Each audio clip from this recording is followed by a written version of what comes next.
Welcome to Rajasthan GK training. दोस्तों स्वागत है आप सभी एनिमल अटेंडेंट पशु परिचर भर्ती परीक्षा 2023-24 की तैयारी करने वाले सभी अभ्यर्थियों को राजस्थान जीके ट्रेनिंग के इस यूट्यूब चैनल पर। दोस्तों आज ये अपनी Rajasthan GK special model paper की 35वीं क्लास है।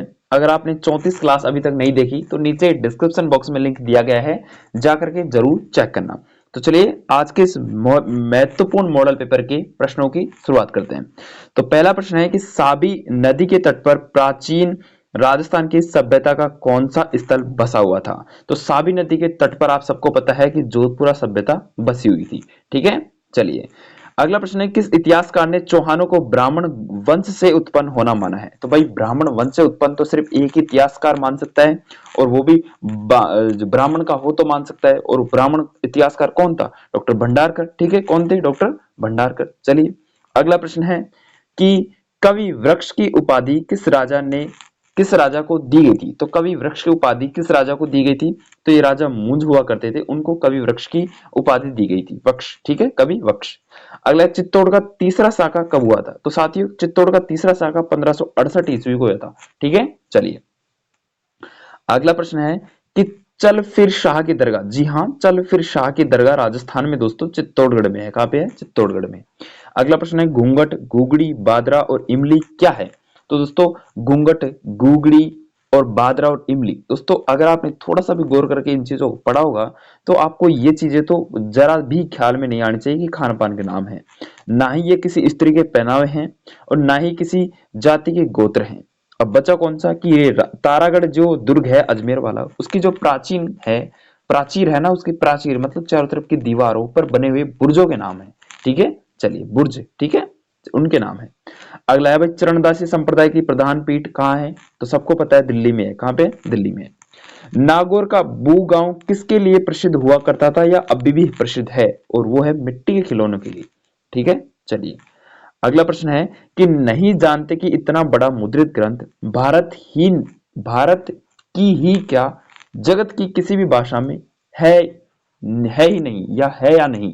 ठीक है, ये उपयुक्त कथन किस ग्रंथ के बारे में ऐसा कहा गया है? तो ये उपयुक्त जो भी कथन है कि नहीं जानते कि इतना बड़ा मुद्रित ग्रंथ भारत की ही क्या जगत की किसी भी भाषा में नहीं है, और ये अपने राग कल्प द्रुम की ग्रंथ के बारे में ऐसा कहा गया है। राग कल्प द्रुम के बारे में ऐसा कहा गया है। ठीक है, चलिए अगला प्रश्न है मेरे साथियों कि पोत हाकर सरी आभूषण कहां पहना जाता है। भाई पोत हाकर और सरी आभूषण है ना, ये अपने गले के आभूषण है। कहां के? गले के।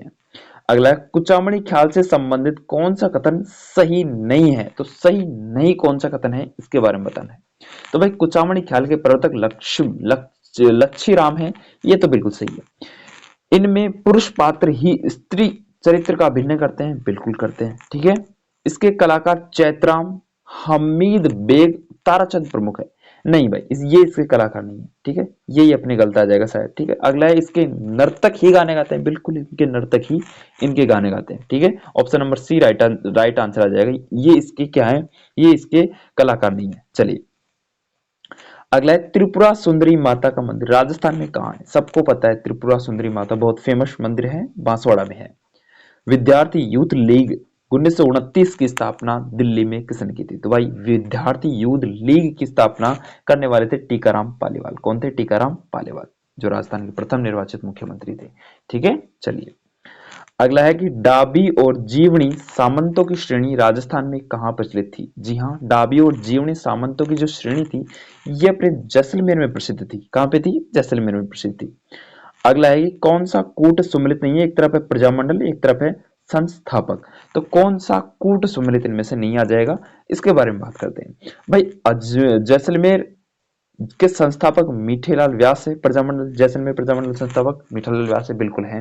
कोटा के नैनूराम शर्मा है। भाई कोटा के नैनूराम शर्मा ही है, बिल्कुल है। जयपुर के कपूर चंद पाटनी है। क्या ऐसे पूछ रहा है कौन सा कूट सुमिलित नहीं है, मतलब नहीं है पूछ रहा है। तो इसके बारे में तो आंसर तो क्या ही आ सकता है बताइए। कोटा के नैनूराम शर्मा है, जयपुर के कर्पूर चंद पाटली, बिल्कुल। बचा कौन सा? बूंदी गोलीलाल यादव बता रहे हैं, लेकिन ऐसा नहीं है भाई। बूंदी प्रजामंडल आंदोलन की स्थापना गोलीलाल यादव ने थोड़ी की है। ठीक है, ऑप्शन नंबर डी ही राइट आंसर आ जाएगा। ठीक है, चलिए, अगर यहाँ पे नैनूराम शर्मा भी होता तो ठीक मान सकते थे अपन, ठीक है। चलिए, चलो, लेकिन नैनूराम शर्मा कोटा पे आ गया तो ये भी ठीक है, ठीक है। चलिए, नेक्स्ट प्रश्न है कि राजस्थान एकीकरण में भरतपुर धौलपुर रियासतों पर जनता की राय जानने के लिए कमेटी का गठन किया गया, उस कमेटी में कौन सम्मिलित नहीं था? जी हाँ, इंपॉर्टेंट प्रश्न बन जाता है कि राजस्थान एकीकरण में भरतपुर धौलपुर रियासतों पर जनता की राय के लिए कमेटी का गठन किया गया कि भाई आप भरतपुर धौलपुर की जनताओं से कहा गया कि आप किधर जाना चाहते हो, ठीक है, एमपी की तरफ जाओगे या फिर राजस्थान की तरफ आओगे, ठीक है, इस तरह से कुछ कहा गया उनसे। तो उस कमेटी में सम्मिलित नहीं था कौन? मंत्री ऐसा जो था प्रजामंडल के संबंधित थे, वो कौन इसमें संबंधित नहीं था, यानी कि एकीकरण के समय कौन इनमें नहीं था, उसके बारे में अपन को बताना है। तो भाई आपने थोड़ा सा गौर किया हो, एकीकरण को पढ़ा हो, तो डॉक्टर शंकर राव देव का तो नाम आता है इसमें, ठीक है। आर के सिद्धवा भी आते हैं इसमें। आर के सिद्धवा आते हैं क्या? आते हैं बिल्कुल। और प्रभु दयाल जी भी आते हैं। ये एम एस जैन है ना, ये पता नहीं कौन है, ये इनमें शामिल नहीं थे, ठीक है। चलिए, इस तरह से प्रश्न बन सकते हैं। प्रश्न घुमा फिरा के मैं आपको मॉडल पेपर में ऐसे ऐसे प्रश्नों से अभ्यास करवाऊंगा कि आप किसी भी प्रश्न को छोड़ने की आशंका तो दूर, आप उनको यानी कि देख कर ही आंसर को पता लगा सकते हैं। इस तरह से मैं आपकी प्रैक्टिस करवा रहा हूँ, ठीक है। शार्दुल राजस्थान रिसर्च इंस्टीट्यूट, जी हाँ, क्या नाम है रिसर्च इंस्टीट्यूट का?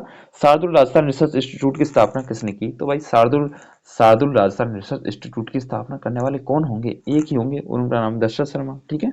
चलिए, अगला प्रश्न है कि कौन सा कूट सम्मिलित नहीं है? तो भाई एक तरफ राज्य, एक तरफ पॉलिटिकल एजेंट, मतलब कि पॉलिटिकल एजेंट मतलब पीए, ठीक है। तो एक तरफ राज्य है और एक तरफ पॉलिटिकल एजेंट संबंधी एक प्रश्न जरूर छपेगा, ये मेरी गारंटी है, आप लिखवा के ले लीजिए, ठीक है। इसको आपको याद रखना है भाई। उदयपुर कौन थे? उदयपुर को आप सबको पता है सावर्स थे, ठीक है। कोटा के तो बटन थे, मतलब कोट के क्या होते हैं? बटन होते हैं ना, बिल्कुल सही। जयपुर के कौन थे? जयपुर के ये लॉरेंस को क्यों कर रखा है बीच में? भाई लॉरेंस है ही नहीं, ठीक है। भरतपुर के तो मेजर निक्सन थे, ये तो सही है, ठीक है। तो ऑप्शन नंबर क्या आ जाएगा? तीसरा, सी का तीसरा, यही अपने सही सम्मिलित नहीं है, ठीक है। चलिए, चले आगे, चलिए। तो नेक्स्ट प्रश्न है कि भगत आंदोलन किस क्षेत्र में शुरू हुआ था? और बहुत ही इंपॉर्टेंट प्रश्न दोस्तों, भगत आंदोलन, ठीक है। भगत आंदोलन बहुत ही शानदार प्रश्न है, गोविंद गिरी के द्वारा चलाया गया था। और ये किस क्षेत्र में शुरू हुआ था? तो ये क्षेत्र में शुरू हुआ था ये अपने डूंगरपुर बांसवाड़ा में, ठीक है। झालरापाटन में नवलखा दुर्ग की नींव किसने रखी? बिल्कुल बिल्कुल, नवलखा दुर्ग झालरापाटन झालावाड़ में है, लेकिन नींव रखने वाले कौन थे? तो नींव रखने वाले सिर्फ एक ही थे और उनका नाम है पृथ्वी सिंह जी। कौन है? पृथ्वी सिंह जी। राजस्थान राज्य की आकृति है, तो भाई राजस्थान राज्य की आकृति किस प्रकार की है? तो सबको पता है भाई, राजस्थान की राज्य की विषम कोणीय चतुर्भुजाकार है, नहीं त्रिभुजाकार है, ठीक है। विषम कोणीय त्रिभुजाकार, ठीक है। तो विषम कोणीय बिल्कुल सही है, ठीक है। चलिए, अगला प्रश्न है कि राजस्थान राज्य का अक्षांशीय विस्तार है, तो राजस्थान राज्य का अक्षांशीय विस्तार तो आप सबको पता है कितना है? 23 डिग्री 3 मिनट से 30 डिग्री 12 मिनट उत्तर तक, ठीक है। भाई अरावली की सर्वोच्च पर्वत चोटी निम्नलिखित में से कौन सी है? भाई सर्वोच्च पर्वत चोटी सिर्फ एक ही होगी सर्वोच्च चोटी, और उसका नाम है शेर। इनमें से तो भाई, ठीक है। और वैसे आपसे पूछ ले तो ऑप्शन के अकॉर्डिंग तो भाई शेर ही होगा, ठीक है। ऑप्शन के अकॉर्डिंग तो शेर ही होगा। चलिए, अगला प्रश्न है कि राजस्थान के किस भौतिक विभाग में मुकुंदरा की पहाड़ियां स्थित है? तो भाई मुकुंदरा की पहाड़ियां आप सबको पता है भाई, हाड़ौती पठार में है, और मुकुंदरा की पहाड़ियां जैसलमेर में प्रसिद्ध हैं भाई, ठीक है। तो हाड़ौती में है जैसलमेर, ठीक है। सॉरी, जैसलमेर नहीं, अजमेर, ठीक है।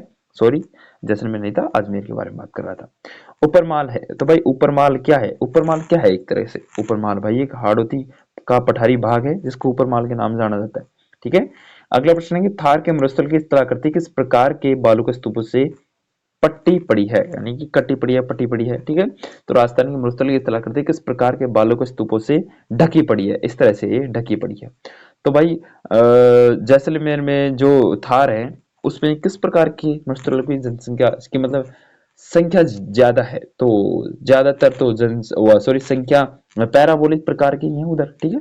चलिए, राजस्थान भू क्षेत्र में लंबाई की दृष्टि से नदियों का सही आरोही क्रम, लंबाई की दृष्टि से सही आरोही क्रम बात करें भाई, आरोही क्रम तो पहले कांतली चंबल लूनी बनास ये आ जाएगा, ठीक है। मतलब छोटी छोटी से फिर बड़ी, फिर बड़ी से बड़ी, फिर बड़ी से बड़ी, बनास सबसे बड़ी, फिर लूनी, फिर चंबल, फिर कांतली, ठीक है। तो ये आरोही क्रम में आ जाएगा, ठीक है। आरोही क्रम यानी ये घटते से बढ़ता हुआ और अवरोही में बढ़ते से घटता हुआ, ठीक है। इस तरह से चलता है। अगला प्रश्न है, पश्चिमी राजस्थान में अल्प वर्षा के लिए निम्नलिखित में से कौन सा एक कारण नहीं है? तो अल्प वर्षा क्यों नहीं आती, इसमें से एक कारण नहीं है, इसके बारे में बता रहे भाई। अरावली की अवस्थिति के कारण भी कम वर्षा होती है, बिल्कुल। वृष्टि छाया प्रदेश में अवस्थिति, बिल्कुल। मानसून आगमन के समय अति उष्णता, बिल्कुल ये भी सही है। ग्रीष्मकाल के दौरान उच्च वायु दाब, इससे कोई फर्क नहीं पड़ता, ठीक है। तो ऑप्शन नंबर डी ये राइट आंसर आ जाएगा, ठीक है। चलिए अगला है, निम्नलिखित में से कौन सा मिट्टी राजस्थान के सर्वाधिक क्षेत्र पर विस्तृत है? तो निम्न में से कौन सी मिट्टी राजस्थान के सर्वाधिक क्षेत्रफल पर विस्तृत है? वो बहुत ही शानदार प्रश्न है आज तक का, एरिडोसोल्स एंड एंटीसोल्स मृदा, ठीक है। माउंट आबू क्षेत्र किस प्रकार की प्राकृतिक वनस्पति पाई जाती है? तो माउंट आबू क्षेत्र में किस प्रकार की प्राकृतिक वनस्पति पाई जाती है भाई? सबको पता है, उपोष्ण कटिबंधीय सदाबहार प्रकार की वनस्पति पाई जाती है। अगला है कि राजस्थान में विधि द्वारा संरक्षित एवं विश्व धरोहर में शामिल अद्वितीय पक्षी संरक्षण स्थल है। तो राजस्थान में विधि द्वारा संरक्षित एवं विश्व धरोहर में शामिल अद्वितीय पक्षी संरक्षण स्थल कौन सा स्थित है? और वो है दोस्तों, आप सबको पता है, केवला देवी धना पक्षी, ठीक है। राजस्थान में मरुस्थलीकरण का मूल कारण क्या है? तो राजस्थान में मरुस्थलीकरण का मूल कारण आपसे पूछ ले तो भाई सूखे की बारंबारता, मिट्टी की आवरण, ठीक है, गहरा भूजल स्तर, वनस्पति आवरण क्षय। तो सबसे मूल कारण क्या है? मरुस्थलीकरण का मूल कारण तो वनस्पति आवरण क्षय, मतलब वनस्पति कमी है, ठीक है। चलिए अगला है कि राजस्थान के सर्वाधिक कृषि क्षेत्र 2013-14 में बोई जाने वाली फसलें। अच्छा 2013-14 की पूछ रहा है भाई, 2013-14 में तो सर्वाधिक अनाज ही तो हुआ करती थी बस, और तो क्या, अनाज आ जाएगा इसका, ठीक है, अनाज, ठीक है, अनाज में गेहूं वेहूं वगैरह, ठीक है। देख लीजिए कि वर्ष 2012 की पशु गणना के अनुसार राजस्थान की कुल पशु संख्या, ये पशु गणना तो आपसे इंपॉर्टेंट है, 2012 की भी पूछ सकता है, कब की भी पूछ सकता है, ठीक है।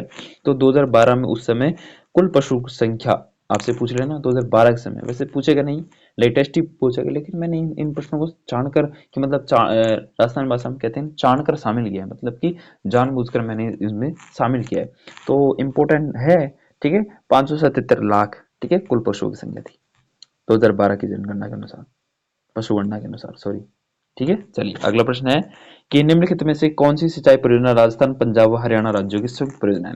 तो राजस्थान, पंजाब और हरियाणा की संयुक्त परियोजना तो एक ही है भाई, और उसका नाम क्या है? उसका नाम है व्यास, ठीक है, व्यास। चलिए इंदिरा गांधी नहर की चौधरी कुंभाराम लिफ्ट से राजस्थान के कौन से जिले लाभान्वित होते हैं? तो भाई चौधरी कुंभाराम लिफ्ट नहर से लाभान्वित होने वाले जिले हनुमानगढ़ और चूरू है। कौन है? हनुमानगढ़ और चूरू।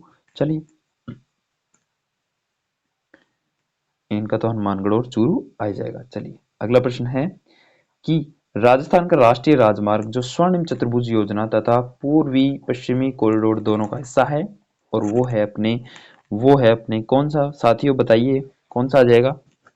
तो वो है अपने दोस्तों, ये रहा राष्ट्रीय राजमार्ग संख्या 76, ठीक है। अगला है सुपर नेशनल हार्डवे योजना सम्मिलित राजस्थान के सड़क मार्ग का नाम है। तो सुपर नेशनल हार्डवे योजना का सम्मिलित राजस्थान के सड़क मार्ग का नाम क्या है? तो सुपर नेशनल हार्डवे योजना का जो राजस्थान के सड़क मार्ग का जो नाम है वो है दोस्तों अपने क्या है? महाराजा अग्रसेन मार्ग को कहते हैं सुपर नेशनल हार्डवे, ठीक है। चलिए झामर कोटड़ा जिस खान के लिए प्रसिद्ध है वह कौन सी खान है? तो झामर कोटड़ा अपने रॉक फास्फेट के लिए है, बिल्कुल आसान प्रश्न है।